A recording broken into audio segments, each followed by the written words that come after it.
Students, നമ്മളപ്പോൾ ആരുടെ കാര്യം പറഞ്ഞുകൊണ്ടേയിരിക്കുന്നത്? സ്വാമി വിവേകാനന്ദന്റെ കുട്ടിക്കാലത്തെ കാര്യങ്ങളെ പറ്റിയാണ് നമ്മൾ പഠിച്ചുകൊണ്ടിരിക്കുന്നത് അല്ലേ? കുഞ്ഞുനാളിലത്തെ കാര്യങ്ങൾ നിങ്ങൾക്കറിയാലോ. അദ്ദേഹത്തിന്റെ ആ ഒരു ബുദ്ധി വൈഭവവും കാര്യങ്ങളും എല്ലാം മനസ്സിലായല്ലോ അല്ലേ? അതീവ ബുദ്ധിശാലിയായിരുന്നു. പിന്നെന്താണ് അദ്ദേഹം പറഞ്ഞത്? ഏതൊരു കാര്യത്തെ പറ്റി പറയുവാണെങ്കിൽ പോലും എന്താണ് അതിനെപ്പറ്റി കൂടുതൽ ആഴത്തിൽ ചിന്തിച്ചാണ് അദ്ദേഹം അതിൻ്റെ ഉത്തരങ്ങൾ കണ്ടെത്തിയിരുന്നതും അതിൻ്റെ ശരി തെറ്റുകളെല്ലാം വേർതിരിച്ച് കണ്ടുപിടിച്ചിരുന്നതും അദ്ദേഹം ഒരുപാട് ചിന്തിച്ചതിന് ശേഷമായിരുന്നു അദ്ദേഹം അത് കണ്ടുപിടിച്ചിരുന്നത്. അതറിയാലോ നിങ്ങൾക്ക്. അദ്ദേഹത്തിൻ്റെ എന്താണ് അച്ഛൻ്റെ കൂടെ ഒരു 2 വർഷക്കാലം അദ്ദേഹം എവിടെ ആയിരുന്നു? രായ്പൂരിലേക്ക് താമസം മാറുകയും, നമ്മൾ കഴിഞ്ഞ ക്ലാസ്സിൽ അതാണ് പഠിച്ചത്. രായ്പൂരിലേക്ക് താമസം മാറുകയും അവിടെ എന്താണ് സ്കൂളുകളില്ലായിരുന്നു. സ്കൂളിൽ പോകാനുള്ള ഒരു അവസരം അദ്ദേഹത്തിന് ഉണ്ടായിരുന്നില്ല.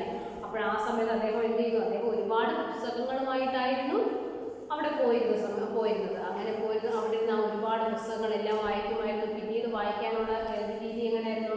അദ്ദേഹത്തിൻ്റെ അച്ഛനെ കാണാൻ വേണ്ടിയിട്ട്, വക്കീലിനെ കാണാൻ വേണ്ടിയിട്ട് പണ്ഡിതന്മാർ വരുമ്പോൾ അവർ കൊണ്ടുവരുന്ന പുസ്തകങ്ങളും എല്ലാം അദ്ദേഹം വായിക്കുമായിരുന്നു.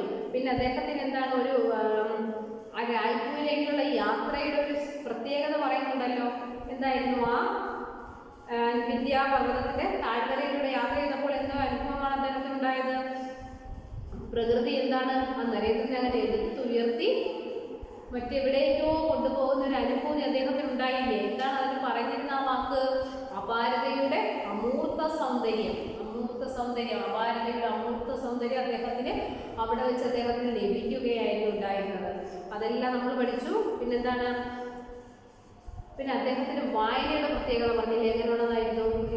ഒരു പുസ്തകം വായിക്കുന്നത് എന്താണ്? ആദ്യത്തെ ഒരു പേജിൻ്റെ ഒരു വരിയും അവസാനത്തെ ഒരു വരിയും വായിച്ചാൽ എന്താണ് ആ ഗ്രന്ഥകാരൻ അതിൽ പറഞ്ഞിരിക്കുന്നതെന്ന് അദ്ദേഹത്തിന് പെട്ടെന്ന് മനസ്സിലാക്കി എടുക്കാൻ വേണ്ടി സാധിച്ചിരുന്നു. പിന്നീട് പറയുന്നുണ്ടല്ലോ, ആ പുസ്തകം തന്നെ കാണുമ്പോൾ തന്നെ അദ്ദേഹം പെട്ടെന്നത് എന്തൊക്കെ കാര്യങ്ങളാണ് പഠിച്ചിരുന്നത്, അതിനകത്ത് പറഞ്ഞിരിക്കുന്ന കാര്യങ്ങൾ എന്താണ് അദ്ദേഹത്തിന് പെട്ടെന്ന് പഠിച്ചെടുക്കാൻ വേണ്ടി അദ്ദേഹത്തിന് വേണ്ടി കഴിയുന്നു. പിന്നെന്തുണ്ടായിരുന്നു? അദ്ദേഹം തിരിച്ച് തൻ്റെ പിതാവ് കൊൽക്കത്തയിലേക്ക് മടങ്ങി വന്നപ്പോഴെന്താണ് ആ 2 വർഷം അദ്ദേഹത്തിൻ്റെ വിദ്യാഭ്യാസം അവിടെ മുടങ്ങിക്കിടക്കുകയായിരുന്നു. അങ്ങനെ വിദ്യാഭ്യാസം മുടങ്ങിക്കിടന്ന സമയത്ത് എന്താണ് ആ അടുത്ത ഒരു സ്കൂളിലെ കുട്ടിക്ക് അഡ്മിഷൻ കൊടുക്കാൻ വേണ്ടി സ്കൂൾ അധികൃതർ മടിച്ചു.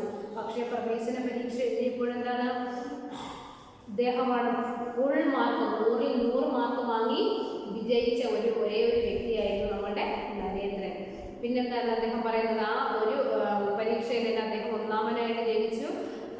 പിന്നെന്താണ് ആ 3 വർഷത്തെ പഠനം, ആ മുടങ്ങിക്കിടന്ന 2 വർഷത്തെ ഉൾപ്പെടെ 3 വർഷത്തെ പഠനം അദ്ദേഹം പെട്ടെന്ന് പഠിച്ച് ഏറ്റവും 1ാമനായി എത്തിക്കഴിഞ്ഞു. പിന്നെന്താണ് അദ്ദേഹത്തിൻ്റെ ആ ഒരു ബുദ്ധിശക്തിയുടെ എല്ലാം അതിൻ്റെ എല്ലാം പ്രതിഫലനമായിട്ടല്ലേ നമുക്കിതിനെ വിലയിരുത്താൻ വേണ്ടി പറ്റുന്നത്. പിന്നെന്താണ് ജാവലിയിലെ 4 പുസ്തകങ്ങൾ 24 മണിക്കൂർ കൊണ്ട്, ആ പ്രവേശന പരീക്ഷയ്ക്ക് വേണ്ടിയിട്ട് 4 പുസ്തകങ്ങൾ എത്ര മണിക്കൂറുണ്ടാ? 24. കേവലം ഒറ്റ ദിവസം കൊണ്ട് മാത്രം അദ്ദേഹം പഠിച്ചു കഴിഞ്ഞ് 100 മാർക്ക് വാങ്ങിച്ചു അല്ലേ? അദ്ദേഹത്തിൻ്റെ ആ ഒരു ബുദ്ധി വൈഭവത്തിൻ്റെ പ്രത്യേകതയാണ് നമ്മൾ ആ ഒരു കഴിഞ്ഞ ഒരുപാട് അധ്യായത്തിൽ 4ാമത്തെ അധ്യായത്തിൽ നമ്മൾ കണ്ടുകഴിഞ്ഞു. ഇനി നമുക്ക് 5ാമത്തെ അധ്യായത്തിലേക്ക് കടക്കാം. 1879 16ാമത്തെ വയസ്സിൽ നരേന്ദ്രൻ പ്രവേശന പരീക്ഷ ജയിച്ചല്ലോ. പ്രശസ്തമായ ആ വിജയത്തെ തുടർന്ന് പിതാവ് നരേന്ദ്രനെ പ്രസിഡൻസി കോളേജിൽ ചേർത്തു. 1 കൊല്ലമേ നരേന്ദ്രൻ അവിടെ പഠനം തുടർന്നുള്ളൂ. പിറ്റേ കൊല്ലം ഗുജറാത്ത് അസംബ്ലി ഇൻസ്റ്റിറ്റ്യൂഷനിൽ ചേർന്നു. എന്താണ് 1879? അപ്പോഴെത്രാമത്തെ വയസ്സാണ് അദ്ദേഹത്തിന്? 16 വയസ്സ്. ആ 16ാമത്തെ വയസ്സിൽ നരേന്ദ്രൻ എന്ത് ചെയ്തു? പ്രവേശന പരീക്ഷ ജയിച്ചു. ആ എൻട്രൻസ് എക്സാം അദ്ദേഹം പാസ്സായി കഴിഞ്ഞു. എന്നിട്ട് എന്താണ് പ്രശസ്തമായ ആ വിജയത്തെ തുടർന്ന്, പ്രശസ്തമായ വിജയം എന്ന് പറയാൻ കാര്യം എന്താണ്? ആ പ്രവേശന പരീക്ഷയിൽ 100ൽ 100 മാർക്ക് വാങ്ങിയാണ് അദ്ദേഹം വിജയിച്ചത്.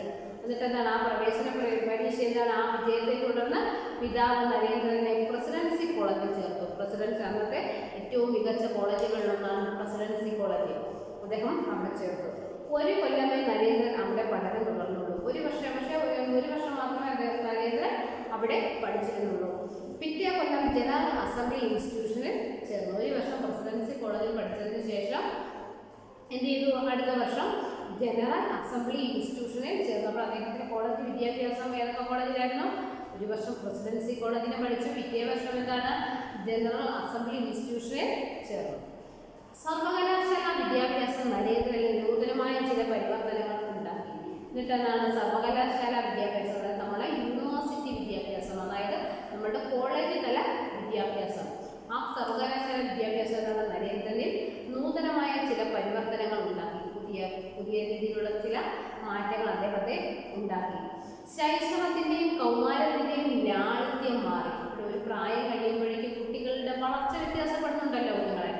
അപ്പോഴെന്താണ് ആ ശൈശവത്തിൻ്റെയും കൗമാരത്തിൻ്റെയും ലാളിത്യം മാറി. അപ്പോഴെന്താണ് പൊതുവെ നമുക്ക് കുഞ്ഞുങ്ങളെ കണ്ടാലും ഒരു കൗമാര പ്രായക്കാരെയും കുട്ടികളെ കണ്ടാലും നമുക്ക് എന്താണ് തോന്നുന്നത്? അവരോടൊരു പ്രത്യേക വാത്സല്യമോ ഒരു ലാളനയൊക്കെ നമുക്ക് അവരെ ലാളിക്കാനൊക്കെ നമുക്ക് തോന്നിപ്പോകും. അപ്പോഴെന്താണ് ആ കൗമാരത്തിൻ്റെയും ശൈശവത്തിൻ്റെയൊക്കെ ലാളിത്യം മാറി. ഗൗരവം സ്ഫുരിക്കുന്ന ഭാവം കൈവന്നു. എന്താണ് നല്ല ഗൗരവതരമായിട്ടുള്ള ആ ചിരിയും കളിയും കാര്യങ്ങളൊക്കെ മാറിയിട്ട് നല്ല ഗൗരവം, നല്ല സീരിയസ് ആയിട്ടുള്ള മുഖമായിട്ട് വന്നു. ഗൗരവം സ്ഫുരിക്കുന്ന ഭാവം കൈവന്നു. ഉയരം വർദ്ധിച്ചു, നല്ല പൊക്ക നന്നായിട്ട് വർദ്ധിച്ചു. പിന്നെ എന്ത് ചെയ്തു? മാംസപേശികൾ ഉരുണ്ട് ദൃഢങ്ങളായി. ശരീരത്തിലെ മസിലൊക്കെ എന്തുണ്ടല്ലോ, മസിലൊക്കെ ഉരുണ്ട് നല്ല ദൃഢമായി. മുഖത്ത് രാജകീയമായ ഒരു പ്രൗഢി കൈവന്നു. മുഖത്തിന് എന്താണ് രാജകീയമായിട്ടുള്ള രാജാവിനെ പോലെയുള്ള ആ രാജകീയമായിട്ടുള്ള ഒരു പ്രൗഢി കൈവന്നു. കണ്ണുകൾ തീക്ഷ്ണങ്ങളും ആജ്ഞ സൂചിപ്പിക്കുന്നതുമായി. ഇതാണ് കണ്ണുകൾ എന്താണ് വളരെ തീക്ഷ്ണങ്ങളായി, വളരെ ശക്തമായിട്ടുള്ള കണ്ണുകളായിട്ട് മാറി. തീക്ഷ്ണങ്ങളും ആജ്ഞ സൂചിപ്പിക്കുന്നതുമായി എന്തെങ്കിലും ഒരു ആജ്ഞാശക്തി അദ്ദേഹത്തിന്റെ കണ്ണുകളിൽ നിന്ന് നമുക്ക് ദർശിച്ചെടുക്കാൻ പറ്റുന്നതായി. വ്യായാമം കൊണ്ടും സമ്പുഷ്ടമായ ശരീരം, നല്ല എക്സസൈസ് ഒക്കെ നല്ല രീതിയിൽ വ്യായാമങ്ങൾ ചെയ്തിട്ട് അതിൻ്റെതായിട്ടുള്ള മെച്ചപ്പെട്ട ശരീരം. നല്ലൊരു ഗുസ്തിക്കാരനാണല്ലോ നരേന്ദ്രൻ. അത് കൂടാതെ എന്താണ് നല്ലൊരു ഗുസ്തിക്കാരൻ കൂടിയാണല്ലോ നരേന്ദ്രൻ, അല്ലേ? നിങ്ങളൊന്ന് പറയുന്നത് ഒന്ന് ചിന്തിച്ച് നോക്കിയേ. നമ്മളുടെ ഒരു കുട്ടി ഇപ്പം നിങ്ങളൊക്കെ 9th സ്റ്റാൻഡേർഡ് ആയി കഴിഞ്ഞു. അപ്പോഴെന്താണ് ഇദ്ദേഹത്തിന് ആ കോളേജിലെ നമ്മുടെ കഴിഞ്ഞ നൂറ്റാണ്ടിലത്തെ ഒരു തലമുറയെ പറ്റിയാണ് പറയുന്നത്. അപ്പോൾ ഈ ഒരു വർഷം നമ്മുടെ ഒരു ക്ലാസ്സിലെ കുട്ടികൾ എടുക്കുന്നത് നിങ്ങൾക്ക് തന്നെ അറിയാമല്ലോ. ആ ഒരു ആൺകുട്ടികളുടെ ശാരീരികമായിട്ടുള്ള മാറ്റങ്ങൾ എന്തൊക്കെയാണെന്ന് അറിഞ്ഞൂടെ? എന്തൊക്കെയാണ്? ഇത്രയും നാളും കൊഞ്ചു കുഴഞ്ഞ് പെൺകൊച്ചിൻ്റെ ശബ്ദമാണോ ആൺകുട്ടിയുടെ ശബ്ദമാണോ എന്ന് അറിയാൻ വയ്യാത്ത രീതിയിൽ സംസാരിച്ചുകൊണ്ടിരുന്നവരുടെ എന്താണ് ശബ്ദമൊക്കെ നല്ല പരുക്കനായി, നല്ല ഗൗരവമുള്ള ശബ്ദമായി കഴിഞ്ഞു, ഇല്ലേ? പിന്നെന്താണ് പെട്ടെന്ന് നല്ല ഉയരം വെച്ചു, നല്ല പൊക്കമായി കഴിഞ്ഞു, നല്ല പൊക്കം വെച്ച്. പിന്നീട് എന്ത് ചെയ്തു? മാംസപേശികളൊക്കെ ശരീരത്തിൽ നല്ല മസിൽസ് ഒക്കെ വന്നു കഴിഞ്ഞു. പിന്നെന്താണ് മുഖത്തൊക്കെ ഒരു രാജകീയമായിട്ടുള്ള ഒരു പ്രൗഢി കൈവരിക്കണം. നമുക്ക് എല്ലാവർക്കും എല്ലാ കുട്ടികൾക്കും ഉണ്ടാകുന്ന മാറ്റങ്ങളാണ് ഈ പറയുന്നത് കേട്ടോ. അദ്ദേഹത്തിന്റെ മാറ്റങ്ങൾ എന്തൊക്കെയാണെന്ന് നോക്കിയേ. എന്താണ് അദ്ദേഹത്തിന് ആ മാറ്റങ്ങൾ വന്നതെന്ന് നോക്കിയേ. സർവകലാശാല വിദ്യാഭ്യാസം നരേന്ദ്രനിൽ നൂതനമായ ചില പരിവർത്തനങ്ങൾ ഉണ്ടാക്കി. ശൈശവത്തിന്റെയും കൗമാരത്തിന്റെയും ലാളിത്യം മാറി. ഗൗരവം സ്ഫുരിക്കുന്ന ഭാവം കൈവന്നു. ഉയരം വർദ്ധിച്ചു. മാംസപേശികൾ ഉരുണ്ട് ദൃഢങ്ങളായി. മുഖത്ത് രാജകീയമായ ഒരു പ്രൗഢി കൈവന്നു. കണ്ണുകൾ തീക്ഷ്ണങ്ങളും ആജ്ഞ സ്ഫുരിപ്പിക്കുന്നതുമായി. വ്യായാമം കൊണ്ട് സമ്പുഷ്ടമായ ശരീരം. നല്ലൊരു ഗുസ്തിക്കാരനായിരുന്നല്ലോ നരേന്ദ്രൻ, അല്ലേ? അപ്പോൾ അദ്ദേഹം ആ ഒരു കുട്ടിത്വവും ആ ഒരു ശൈശവ ദശയൊക്കെ അദ്ദേഹത്തെ മാറി. ആ കൗമാര പ്രായമെല്ലാം മാറിയിട്ടെന്തായി? നല്ലൊരു ഒത്ത യുവാവായി കഴിഞ്ഞു അദ്ദേഹം.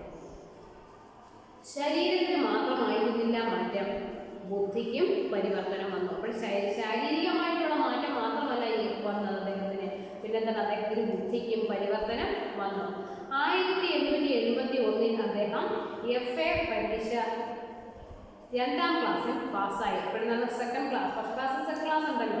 അപ്പോഴെന്താണ് ആ 1879 അദ്ദേഹം FA പരീക്ഷ, നമുക്ക് ഡിഗ്രി പരീക്ഷയ്ക്ക് തുല്യമാണ്. ആ കോഴ്സുകൾ ഇപ്പോഴില്ല, അത് കുറേ വർഷങ്ങൾക്ക് മുമ്പ് നമുക്ക് കോഴ്സ് മാറി വന്നതാണ്. ആ FA പരീക്ഷ 2ാം ക്ലാസ്സിൽ പാസ്സായി. പുസ്തകങ്ങൾ മെനക്കെട്ട് പഠിക്കുന്ന പുസ്തകപ്പുഴുവായിരുന്നില്ല നരേന്ദ്രൻ. അദ്ദേഹം നമ്മൾ കഴിഞ്ഞ അധ്യായത്തിലെ പറഞ്ഞു എന്താണ് ഒരു പാഠഭാഗത്തിൻ്റെ ഒരു പുസ്തകത്തിന് ആദ്യത്തെ വരിയും അവസാനത്തെ വരിയും വായിച്ചു കഴിഞ്ഞാൽ എന്താണ് ആ ഓതർ അതിൽ ഉദ്ദേശിച്ചിരിക്കുന്നത് എന്നുള്ള അർത്ഥം പെട്ടെന്ന് അദ്ദേഹത്തിന് ഗ്രാസ്പ് ചെയ്യാൻ വേണ്ടി പറ്റുമായിരുന്നു, പിടിച്ചെടുക്കാൻ വേണ്ടി പറ്റുമായിരുന്നു. അപ്പോഴെന്താണ് ആ അദ്ദേഹത്തിന് എന്താണ് ഒരു പുസ്തകപ്പുഴു, ഒരിക്കലും അദ്ദേഹം ഒരു പുസ്തകപ്പുഴു ആയിരുന്നില്ല. എന്താണ് അവിടെ പുസ്തകപ്പുഴു എന്ന് ഉദ്ദേശിക്കുന്നത്? നമ്മളെപ്പോഴും പഠിച്ചാലും പഠിച്ചില്ലേലും പുസ്തകം എപ്പോഴും കൈ കാണും, ഇല്ലയോ? അമ്മ ചോദിക്കാം, മോനെ നീ ഇവിടെ എന്തെടുക്കുക? ഞാൻ പഠിക്കും അമ്മേ. മോളെ നീ എന്തെടുക്കുക? അയ്യോ ഞാൻ എഴുതിക്കൊണ്ടിരിക്കുക അമ്മേ. ഇങ്ങനെ നമ്മൾ സ്ഥിരമായിട്ട് പറഞ്ഞുകൊണ്ടിരിക്കുന്നത്. ഞാൻ പറഞ്ഞില്ലേ, നമ്മൾ പഠിക്കുന്ന കാര്യങ്ങൾ എന്താണ്, പകുതി പോലും നമ്മുടെ തലയിലോട്ട് കയറത്തില്ല, മനസ്സിലേക്ക് കയറത്തില്ല. കാര്യം എന്താ? നമ്മൾ കയ്യിൽ പുസ്തകം തുറന്നു വെച്ചിട്ട് നമ്മുടെ മനസ്സെവിടാണ്? മനസ്സ് ഇങ്ങനെ വിചാരിച്ചുകൊണ്ടേയിരിക്കണം, മനസ്സിങ്ങനെ കറങ്ങി നടക്കുകയാണ്. മനസ്സിന് ലൈസൻസ് ഇല്ലല്ലോ, എവിടെ വേണമെങ്കിലും പോവാം. അങ്ങനെ നമ്മുടെ മനസ്സ് ഇങ്ങനെ കറങ്ങി നടക്കുന്നതുകൊണ്ട് എന്താണ്, നമ്മൾ പുസ്തകം വായിച്ചുകൊണ്ടിങ്ങനെ ഇരിക്കും. ആ വായിച്ച എല്ലാ കാര്യങ്ങളും നമുക്ക് പെട്ടെന്ന് മനസ്സിലാക്കി എടുക്കാൻ പറ്റത്തുമില്ല. അതാണ് സ്വാഭാവികമായിട്ട് നമുക്ക് സംഭവിക്കുന്ന കാര്യം. ശ്രദ്ധിച്ചേ മക്കളെ. അപ്പോൾ അദ്ദേഹം എന്തായിരുന്നു? അദ്ദേഹം എന്താണ്? ആ പുസ്തകങ്ങൾ മെനക്കെട്ട് പഠിക്കുന്ന പുസ്തകപ്പുഴുവായിരുന്നില്ല നരേന്ദ്രൻ. പൂർണ്ണ ബുദ്ധിയും സഹജമായ ആത്മീയതയും ഒരുമിച്ച് ചേർന്ന് പിൽക്കാലത്ത് സ്വാമി വിവേകാനന്ദൻ എന്നും ലോകമറിഞ്ഞ ഊർജ്ജസ്വലനായ വ്യക്തിത്വം ഉടലെടുക്കുന്നതിന് വളരെ നേരത്തെ കഠിനമായ ആന്തരിക സംഘടനം വേണ്ടി വന്നു. എന്താണ് അദ്ദേഹം പറയുന്നത്? നോക്കിക്കേ, പുസ്തകങ്ങൾ മെനക്കെട്ട് പഠിക്കുന്ന ഒരു പുസ്തകപ്പുഴു ആയിരുന്നില്ല നരേന്ദ്രൻ. പിന്നെന്താണ്? പൂർണ്ണ ബുദ്ധി, നല്ല ഷാർപ്പായിട്ടുള്ള ബുദ്ധിയാണ് പൂർണ്ണ ബുദ്ധി. നമ്മുടെ ആമയുടെ ബുദ്ധി, പൂർണ്ണം എന്ന് പറയുന്ന ആമയാണ്. ആമയുടെ ബുദ്ധി വെച്ച് അത് ആമയുടെ ഏഴോ സ്പീഡിൻ്റെ അനുസരിച്ചുള്ള ബുദ്ധിയല്ല ആമയ്ക്ക്. ആമയ്ക്ക് ഭയങ്കര പൂർണ്ണ ബുദ്ധിയാണ്, ഭയങ്കര ഷാർപ്പായിട്ടുള്ള ബുദ്ധിയാണ് ആമയ്ക്ക് കേട്ടോ. ഇപ്പോൾ പൂർണ്ണ ബുദ്ധിയും സഹജമായ ആത്മീയതയും ഒരുമിച്ച് ചേർന്ന് പിൽക്കാലത്ത് സ്വാമി വിവേകാനന്ദൻ ലോകം അറിഞ്ഞ ഊർജ്ജസ്വലമായ വ്യക്തിത്വം ഉടലെടുക്കുന്നതിന് വളരെ നേരത്തെ ശക്തമായ ആന്തരിക സംഘടനം വേണ്ടി വന്നു. കലാശാല പഠനത്തിനിടയിൽ നരേന്ദ്രൻ പാശ്ചാത്യ ദർശനങ്ങൾ സ്വാധീനിച്ചു. എന്താണ് ആ കലാശാല പഠനത്തിലെ, ആ യൂണിവേഴ്സിറ്റി പഠനത്തിലെ, ആ കോളേജ് വിദ്യാഭ്യാസ കാലഘട്ടത്തിൽ എന്താണ് നരേന്ദ്രനെ പാശ്ചാത്യ ദർശനങ്ങൾ സ്വാധീനിച്ചു. അദ്ദേഹത്തിന് ആ പാശ്ചാത്യ വിദേശീയരായിരുന്ന ആളുകളുടെ ദർശനങ്ങൾ അദ്ദേഹത്തിന് എന്ത് ചെയ്തു? സ്വാധീനിച്ചു. പരപ്പാർന്ന വായനയിൽ നരേന്ദ്രൻ പാശ്ചാത്യ ദർശനങ്ങൾ വായിക്കുവാൻ ഏറെ സമയം വിനിയോഗിച്ചു. വായിച്ചുകൊണ്ടിരിക്കുന്നതിൽ അദ്ദേഹം ഒരുപാട് വായിക്കാൻ ഇഷ്ടമുണ്ടായിരുന്ന ആളാണല്ലോ. അപ്പോഴെന്താണ് ആ വായനയിൽ നരേന്ദ്രൻ എന്ത് ചെയ്തു? പാശ്ചാത്യ ദർശനങ്ങൾ വായിക്കുവാൻ ഏറെ സമയം വിനിയോഗിച്ചു. ഒരുപാട് സമയം ആ പാശ്ചാത്യ ദർശനങ്ങൾ വായിക്കാൻ വേണ്ടി അദ്ദേഹം ഒരുപാട് സമയം വിനിയോഗിച്ചു. അതോടൊപ്പം ആധുനിക ശാസ്ത്രത്തിൻ്റെ മാർഗങ്ങളും നിയമങ്ങളും പഠിക്കുവാനും ഉൾക്കൊള്ളുവാനും അദ്ദേഹം ഒരുങ്ങി. അതിൻ്റെ കൂടെ തന്നെ അദ്ദേഹം എന്ത് ചെയ്തു? അതോടൊപ്പം ആധുനിക ശാസ്ത്രത്തിൻ്റെ, ആ പുതിയ ശാസ്ത്രത്തിൻ്റെ മാർഗങ്ങളും നിഗമനങ്ങളും പഠിക്കുവാനും ഉൾക്കൊള്ളുവാനും അദ്ദേഹം ഒരുങ്ങി. ആ പുതിയ മാർഗങ്ങളും, പുതിയ ശാസ്ത്രങ്ങളുടെ മാർഗങ്ങളും നിയമങ്ങളും പഠിക്കുവാനും ഉൾക്കൊള്ളുവാനും അദ്ദേഹം ഒരുങ്ങി. ഈ രണ്ടിൽ നിന്നും ജനിച്ച ചിന്തകൾ മിക്കവാറും നരേന്ദ്രൻ ഉൾക്കൊണ്ടിരുന്ന ആത്മീയ സത്യങ്ങളെ പാടെ നിഷേധിക്കുന്നവരായിരുന്നു. എന്താണ് ഇതിൽ നിന്നും, ഈ രണ്ടിൽ നിന്നും ഏതൊക്കെയാണ്? നമ്മളുടെ ആ പാശ്ചാത്യവും പിന്നെന്താണ് നമ്മളുടെ ഒരു ആധുനിക ശാസ്ത്രത്തിൻ്റെയും, അത് രണ്ടിൽ നിന്നും ജനിച്ച ചിന്തകൾ. അത് രണ്ടും വായിക്കുമ്പോൾ അതിനകത്ത് നിന്ന് അദ്ദേഹം നേടിയെടുത്ത ആ ചിന്തകളുണ്ടല്ലോ, അതിൽ മിക്കവയും നരേന്ദ്രൻ ഉൾക്കൊണ്ടിരുന്ന ആത്മീയ സത്വങ്ങളെ പാടെ നിഷേധിക്കുന്നതായിരുന്നു. എന്താണ് അതിൽ നിന്നും അദ്ദേഹം നേടിയെടുത്തത്? അതുകൊണ്ട് ആത്മീയമായിട്ടുള്ള സത്യങ്ങളെ പാടെ നിഷേധിക്കുന്നവയായിരുന്നു. നിഷേധിക്കുക എന്ന് വെച്ചാൽ തള്ളിക്കളയുക, ഇല്ലാതാക്കുക, നിഷേധിക്കുന്നവയായിരുന്നു. ഈ നിഷേധം നരേന്ദ്രൻ്റെ മനസ്സിനെ കുരുക്ഷേത്രമാക്കി. ഈ നിഷേധം നരേന്ദ്രൻ്റെ മനസ്സിനെ എന്ത് ചെയ്തു? ഒരു കുരുക്ഷേത്രമാക്കി, ഒരു യുദ്ധഭൂമിയാക്കി തീർത്തു. പാശ്ചാത്യ തത്വത്തിൻ്റെയും തത്വജ്ഞാനത്തിൻ്റെയും യുക്തിപരമായ സമീപന രീതി നരേന്ദ്രനെ വളരെ സ്വാധീനിച്ചു.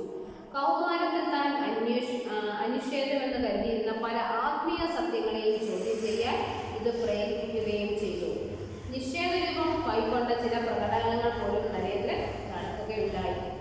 ആത്മീയതയുടെ സ്ഥാനത്തേക്ക് മാനവികതയെ പ്രതിഷ്ഠിക്കാനും അദ്ദേഹം ഒരുങ്ങി.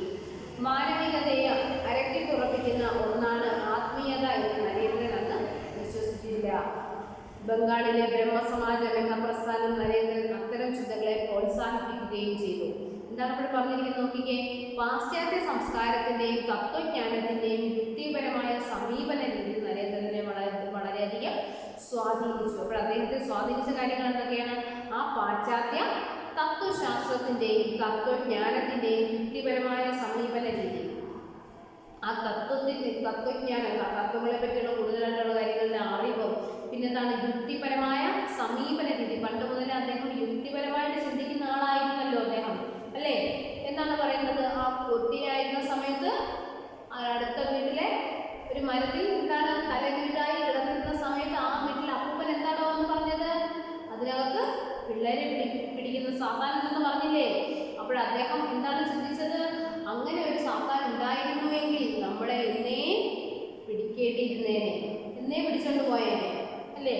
അദ്ദേഹം യുക്തിവാദിയായിരുന്നു. അങ്ങനെ അദ്ദേഹത്തിന്റെ യുക്തിക്കനുസരിച്ച്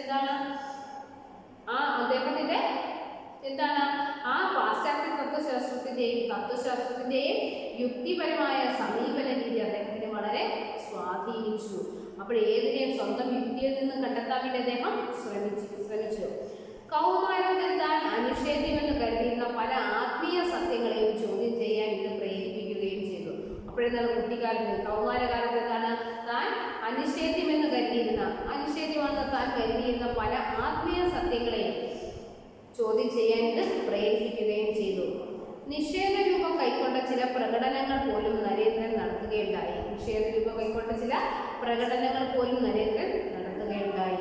ആത്മീയതയുടെ സ്ഥാനത്ത് മാനവികതയെ പ്രതിഷ്ഠിക്കാൻ അദ്ദേഹം ഒരുങ്ങി. ആത്മീയതയുടെ സ്ഥാനത്ത് മാനവികതയെ പ്രതിഷ്ഠിക്കാനും അദ്ദേഹം ഒരുങ്ങി. മാനവികതയെ അരക്കിട്ടുറപ്പിക്കുന്ന ഒന്നാണ് ആത്മീയത എന്ന് നരേന്ദ്രൻ അന്ന് വിശ്വസിച്ചുമില്ല. മാനവികതയെ അരക്കിട്ടുറപ്പിക്കുന്ന ഒന്നാണ് ആത്മീയത എന്ന് നരേന്ദ്രൻ അന്നും വിശ്വസിച്ചതുമില്ല. ബംഗാളിലെ ബ്രഹ്മസമാജം എന്ന പ്രസ്ഥാനം നരേന്ദ്രന്റെ അത്തരം ചിന്തകളെ പ്രോത്സാഹിപ്പിക്കുകയും ചെയ്തു. ബംഗാളിലെ ബ്രഹ്മസമാജം എന്ന പ്രസ്ഥാനം നരേന്ദ്രന്റെ അത്തരം ചിന്തകളെ പ്രോത്സാഹിപ്പിക്കുകയും ചെയ്തു.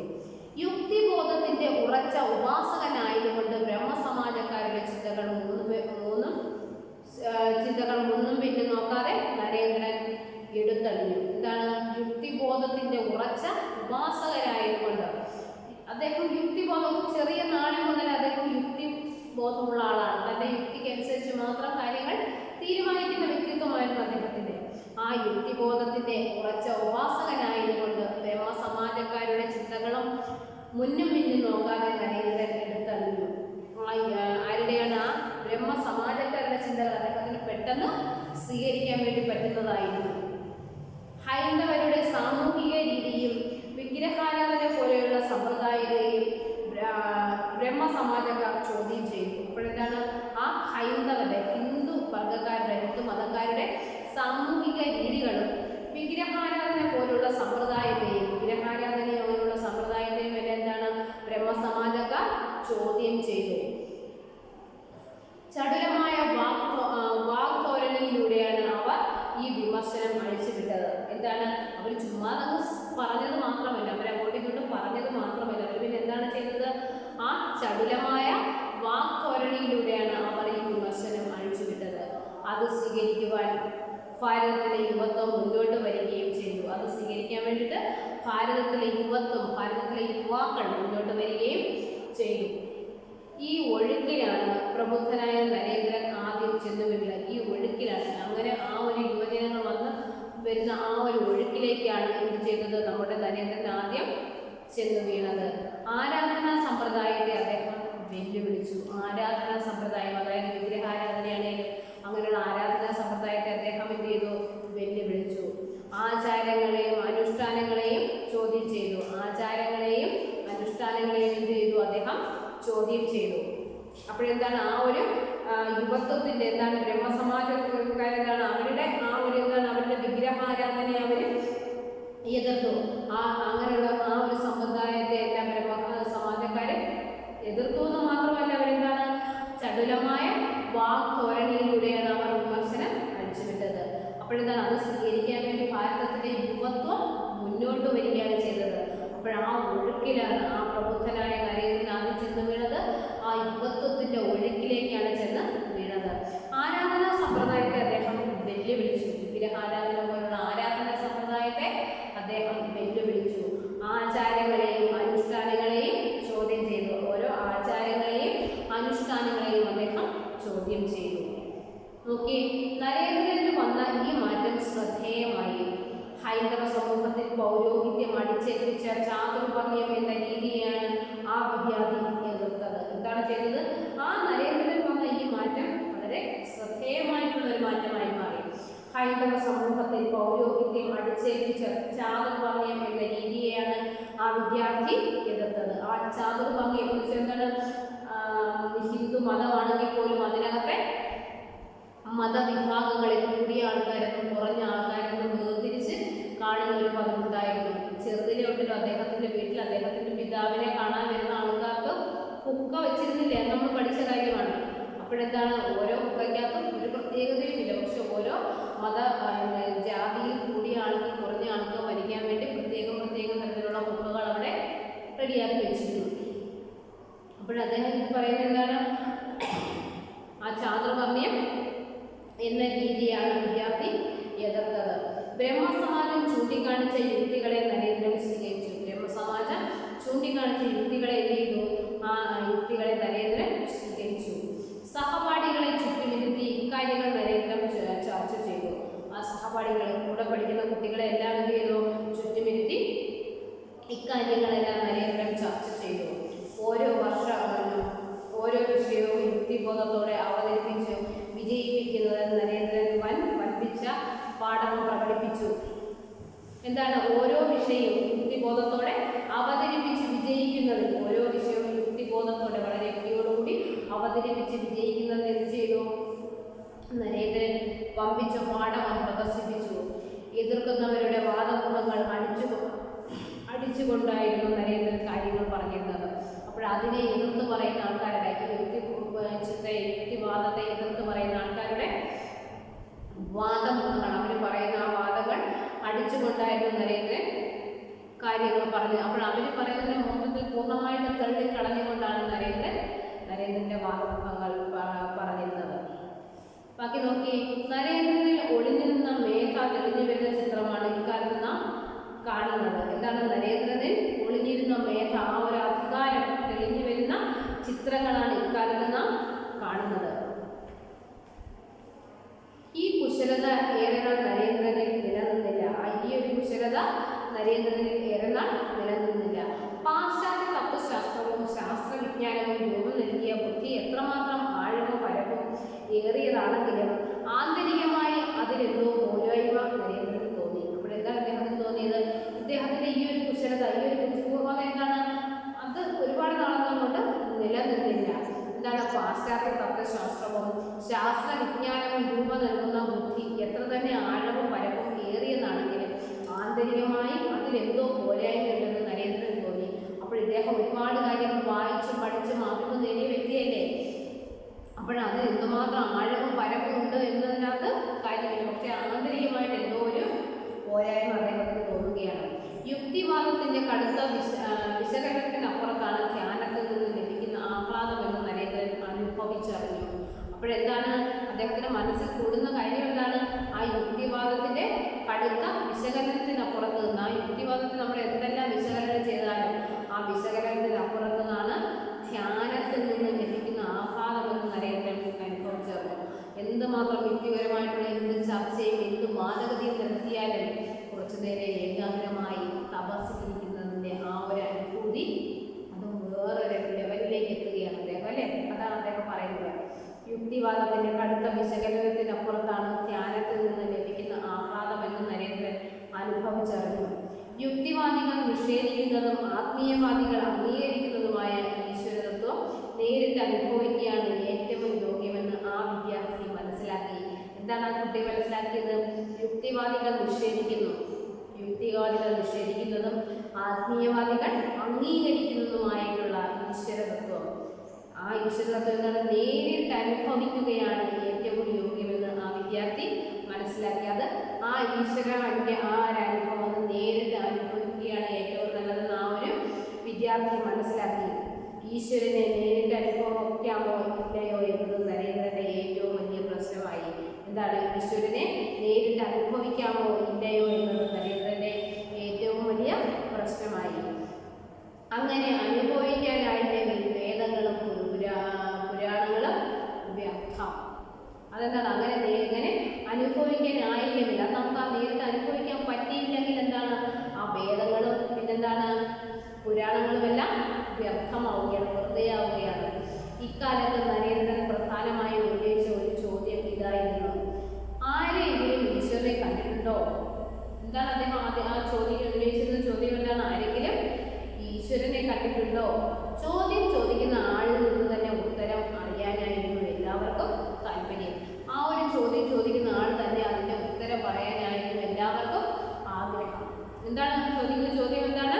ആരെങ്കിലും ഈശ്വരനെ കണ്ടിട്ടുണ്ടോ, ദൈവത്തിനെ ആരെങ്കിലും കണ്ടിട്ടുണ്ടോ എന്നായിരുന്നു നരേന്ദ്രൻ എപ്പോഴും ഒരു ചോദ്യം. അക്കാലത്ത് ഏറ്റവും ബഹുമാനിച്ചിരുന്ന ആധ്യാത്മിക ഗുരുവായിരുന്ന മഹർഷി രവീന്ദ്രനാഥ ടാഗോർ. എന്താണ് അക്കാലത്ത് ഏവരും ബഹുമാനിച്ചിരുന്ന, എല്ലാവരും ബഹുമാനിച്ചിരുന്ന ഒരു ആധ്യാത്മിക ഗുരുവായിരുന്നു ആര്യ മഹർഷി രവീന്ദ്രനാഥ ടാഗോർ. നിങ്ങൾക്കറിയാമോ രവീന്ദ്രനാഥ ടാഗോറിനെ? നമ്മുടെ ജനഗണമന എഴുതിയതാരാണ്? രവീന്ദ്രനാഥ ടാഗോറാണ്. ഒരിക്കൽ മാത്രമേ നരേന്ദ്രൻ ഈ മഹർഷിയെ കണ്ടിട്ടുള്ളൂ. ഒരിക്കൽ മാത്രമേ നരേന്ദ്രൻ രവീന്ദ്രനാഥ ടാഗോറെ കണ്ടിട്ടുള്ളൂ. അന്ന് ആദരവോടെ ദൂരെ നിന്ന് ബഹുമാനിച്ചു. അന്ന് വളരെ ആദരവോടുകൂടി ദൂരെ നിന്ന് ബഹുമാനിച്ചു. ഈശ്വരനെ രവീന്ദ്രനാഥ ടാഗോർ കണ്ടിരിക്കുമെന്ന് തന്നെ നരേന്ദ്രൻ കരുതി. അപ്പോഴെന്താണ് മക്കളെ, രവീന്ദ്രനാഥ ടാഗോർ അല്ല, മഹർഷി ദേവേന്ദ്രനാഥ ടാഗോറാണ് കേട്ടോ. ദേവേന്ദ്രനാഥ ടാഗോറാണ്, സോറി കേട്ടോ. എന്താണ് നോക്കിയേ, ആദരവോടെ ദൂരെ നിന്ന് ബഹുമാനിച്ചു. ഈശ്വരനെ ദേവേന്ദ്രനാഥ ടാഗോർ കണ്ടിരിക്കാമെന്ന് തന്നെ നരേന്ദ്രൻ കരുതി. തന്റെ തൃഷ്ണയെ പരിഹരിക്കാൻ അദ്ദേഹം പര്യാപ്തമാകുമെന്ന വിശ്വാസത്തോടെ നരേന്ദ്രൻ ദേവേന്ദ്രനാഥ ടാഗോറിന്റെ സമീപത്തിലെത്തി. എന്താണ് തന്റെ തൃഷ്ണയെ, തന്റെ ആ ഒരു മനസ്സിന്റെ ഒരു ആഗ്രഹത്തിനെ, ആ ഒരു ചോദ്യത്തിനെ പരിഹരിക്കാൻ അദ്ദേഹം പ്രാപ്തനാകുമെന്ന വിശ്വാസത്തോടെ നരേന്ദ്രൻ ദേവേന്ദ്രനാഥ ടാഗോറിന്റെ സമീപത്തിലെത്തി. അക്കാലത്ത് അദ്ദേഹം എല്ലാ കാര്യങ്ങളിൽ നിന്നും വിട്ടുമാറി ഗംഗയിൽ ഒരു ബോട്ടിൽ പാർക്കുകയായിരുന്നു. അപ്പോഴെന്താണ് ആ സമയത്ത് അദ്ദേഹം കാണാൻ പോകുന്ന സമയത്ത് എന്താണ് എല്ലാ കാര്യങ്ങളിൽ നിന്നും വിട്ടുമാറിയിട്ട് എന്താണ് ഗംഗാ നദിയിൽ ഒരു ബോട്ടിൽ പാർക്കുകയായിരുന്നു. ഊർജ്ജസ്വലനായ നരേന്ദ്രനെ കണ്ട മാത്രമേ തന്നെ മഹർഷി അത്ഭുതപരിതന്ത്രനായി. ഈ വളരെ ഊർജ്ജസ്വലനായിട്ടുള്ള ഈ ഒരു കുഞ്ഞിനെ കണ്ടപ്പോൾ തന്നെ എന്താണ് ഈ മഹർഷി വളരെ അത്ഭുതം തോന്നി മഹർഷിക്ക്. അദ്ദേഹത്തിന് എന്തെങ്കിലും ഉരിയാടാൻ അവസരം ലഭിക്കുന്ന മുമ്പ് നരേന്ദ്രൻ തന്റെ ചോദ്യശരം തൊടുത്തു. അപ്പോഴെന്താണ് ആ കുട്ടിയോട് ആ മഹർഷിക്ക് എന്തെങ്കിലും പറയാൻ തുടങ്ങുന്നത് പോലെ തിരിച്ചങ്ങോട്ടുള്ള ചോദ്യം ഉയർന്നു. കണ്ടോ, എന്തായിരുന്നു ചോദ്യം? മഹർഷി, ശ്രേഷ്ഠനായ അങ്ങ് ഈശ്വരനെ കണ്ടിട്ടുണ്ടോ? എന്താണ് ചോദിക്കുന്നത്? മഹർഷി, ശ്രേഷ്ഠനായിട്ടുള്ള അങ്ങ് ഈശ്വരനെ കണ്ടിട്ടുണ്ടോ? ചോദ്യം ആശ്ചര്യകരവും മനകൂർപ്പിച്ചതുമായിരുന്നു. അതേറ്റ് മഹർഷി തന്നെ വല്ലാതായി. എന്താണ് ആ ചോദ്യം? എന്താണ് വളരെ ആശ്ചര്യകരമായിരുന്നു, മുനകൂർപ്പിച്ചതുമായിരുന്നു, വളരെ ശക്തമായി കൂർത്ത മുനയോടുകൂടിയുള്ളൊരു ചോദ്യമായിരുന്നു അത്. അതേറ്റ് മഹർഷി തന്നെ വല്ലാതെയായി. എന്തു പറയേണ്ടെന്ന് വന്നാൽ അദ്ദേഹം കുഴങ്ങി. എന്താണ് പറയേണ്ടെന്ന് അറിയാതെ, എന്താണ് അതിന് മറുപടി പറയേണ്ടുന്നത് എന്നറിയാതെ അദ്ദേഹം കുഴങ്ങി. തികഞ്ഞ ആത്മാർത്ഥതയോടെ തന്റെ മുന്നിലിരിക്കുന്ന യുവാവ് ഈ ചോദ്യം ഉന്നയിച്ചതെന്ന് മഹർഷിക്ക് ബോധ്യമായി. ഇവിടെ വെറുതെ പോയി തമാശയ്ക്ക് കയറി ചോദിച്ച ചോദ്യമല്ല, വളരെ ആത്മാർത്ഥതയോട് ചോദിച്ച ചോദ്യമാണ് അദ്ദേഹത്തിന് മനസ്സിലായി. ധിക്കാരത്തിന്റെ അംശം അല്പം പോലും ആ ജിജ്ഞാസുവിന്റെ പതനത്തിലില്ലെന്ന് മഹർഷി കണ്ടു. എന്താണ് ഒരിക്കൽ അഹങ്കാരപരമായിട്ടുള്ള ചോദ്യമായി അല്ല അദ്ദേഹം ചോദിച്ചത്, ധിക്കാരപരമായിട്ടുള്ള ചോദ്യം അല്ല ചോദിച്ചത്. അപ്പോഴെന്താണ് ആ ഒരു ജിജ്ഞാസു എന്താണെന്ന് പറയുന്നത്? ആ ജിജ്ഞാസുവിന്റെ പതനത്തിൽ ആ ഒരു ധിക്കാരത്തിന്റെ അംശം അല്പം പോലും ഇല്ലെന്ന് മനസ്സിലായി.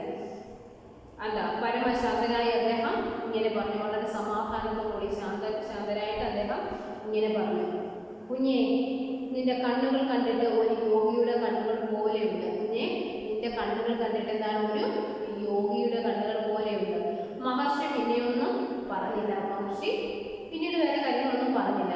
കടുത്ത നിരാശയോടെ നരേന്ദ്രൻ മടങ്ങി. വേറെ ഒരു കാര്യവും പറഞ്ഞില്ല. എന്താണ് പറഞ്ഞത്?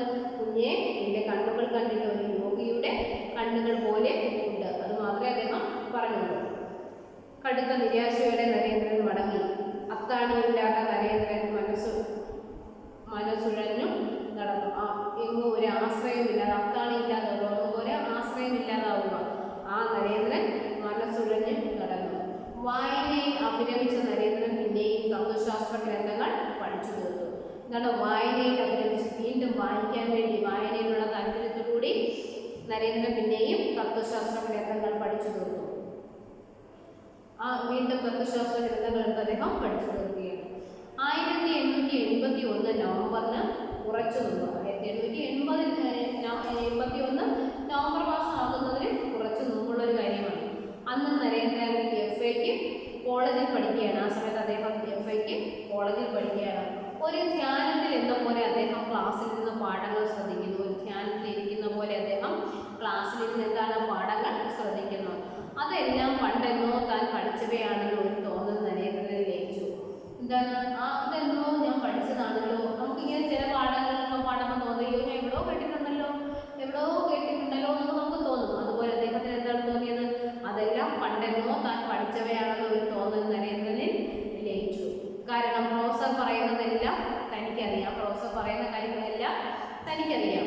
അന്ന് ഇംഗ്ലീഷ് പ്രൊഫസറുടെ അഭാവത്തിൽ ക്ലാസ് നയിച്ചത് പ്രിൻസിപ്പൽ വില്യം ഹേസ്റ്റി ആയിരുന്നു. അന്ന് എന്താണ്? അത് ഇംഗ്ലീഷ് പ്രൊഫസറുടെ ക്ലാസ് ആയിരുന്നു.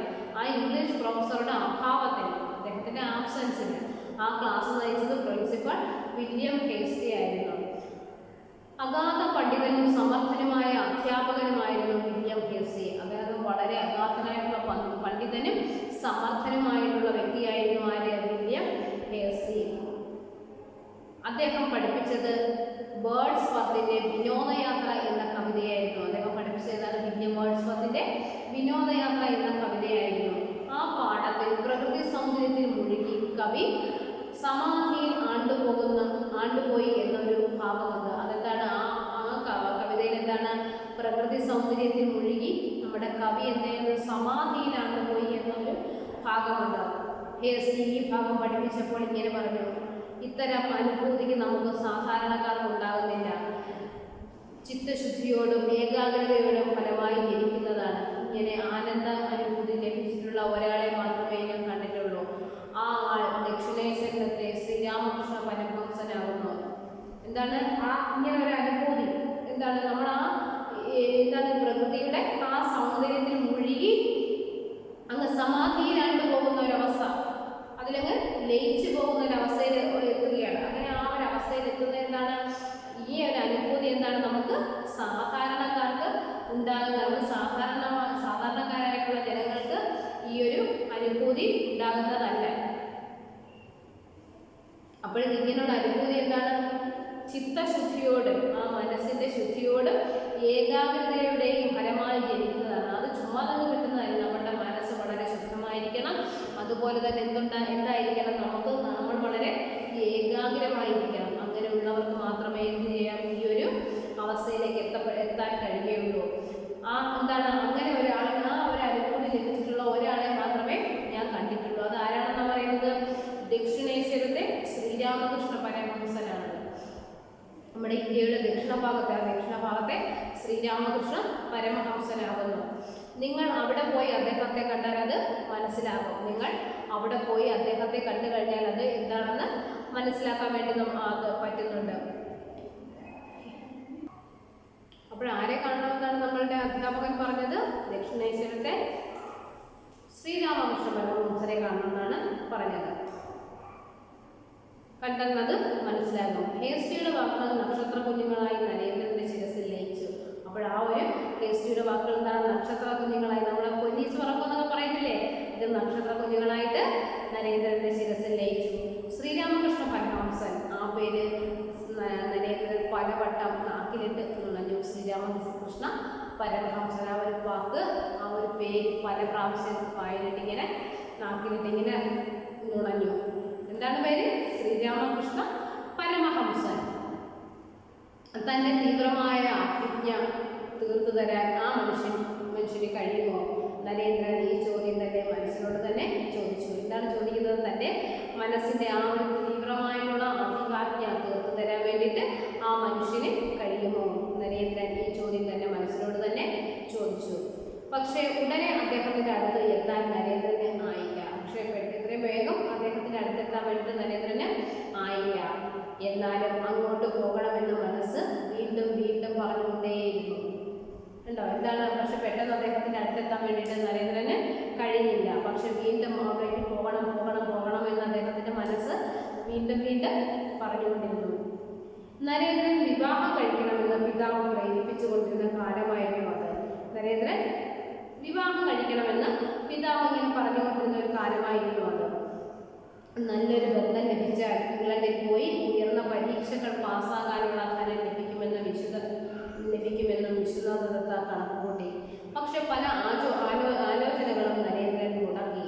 ഏറെയും ഇത് തന്നെയാണ് മുടക്കിയത്. ഇപ്പോഴെന്താണ് ആ പിതാവ് എപ്പോഴും നിർബന്ധിക്കുന്ന ഒരു കാര്യം എന്തായിരുന്നു? വിവാഹപ്രായമായി വിവാഹം കഴിക്കണമെന്ന് പ്രേരിപ്പിച്ചുകൊണ്ടിരുന്ന കാലമായിരുന്നു അത്. അപ്പോഴെന്താണ് നല്ലൊരു ബന്ധം ലഭിച്ചാൽ ഇംഗ്ലണ്ടിൽ പോയി ഉയർന്ന പരീക്ഷകൾ പാസ്സാകാനുള്ള ധനം ലഭിക്കുമെന്ന് വിശ്വനാഥദത്ത കണക്ക് കൂട്ടി.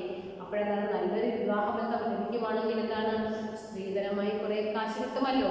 അപ്പോഴതുകൊണ്ട് എന്ത് ചെയ്യാം, ഇംഗ്ലണ്ടിൽ പോയി ഉയർന്ന പരീക്ഷകൾ പാസ്സാകാം.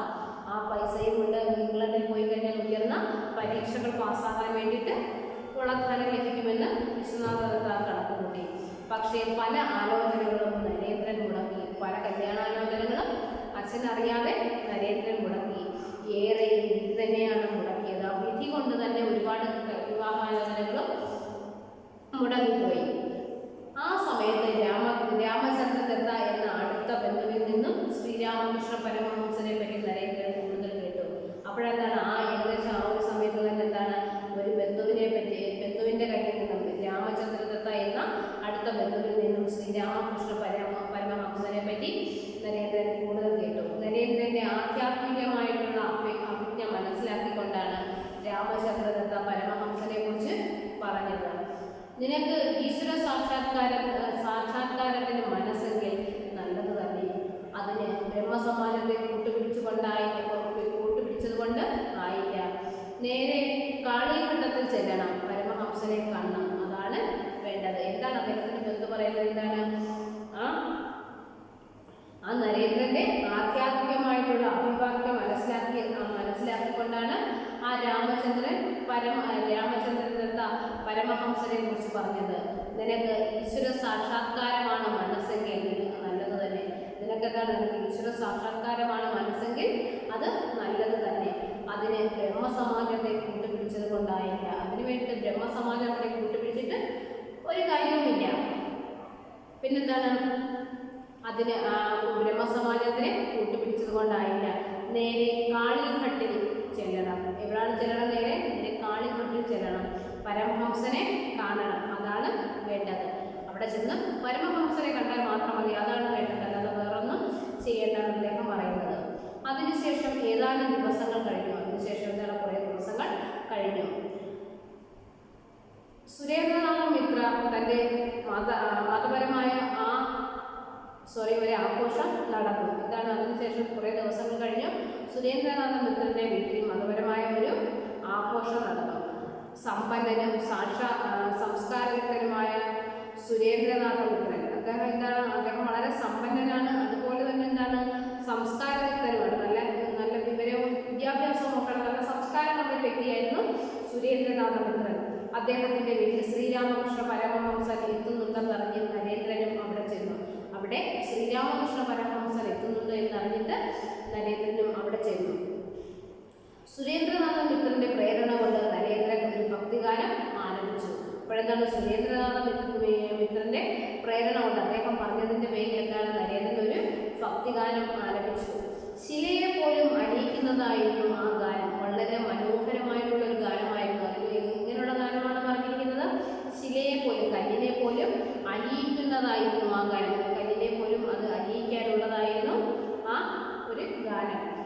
വരാംഗമാധുരിയിൽ അവിടെ കൂടിയിരുന്നവരെല്ലാം ലയിച്ചു. ആ പാട്ടിൻ്റെ ആ ഒരു ലയനത്തിൽ എല്ലാവരും, അവിടെ കൂടിയിരുന്ന ആളുകളെല്ലാവരും കൂടി അതിൽ ലയിച്ചു.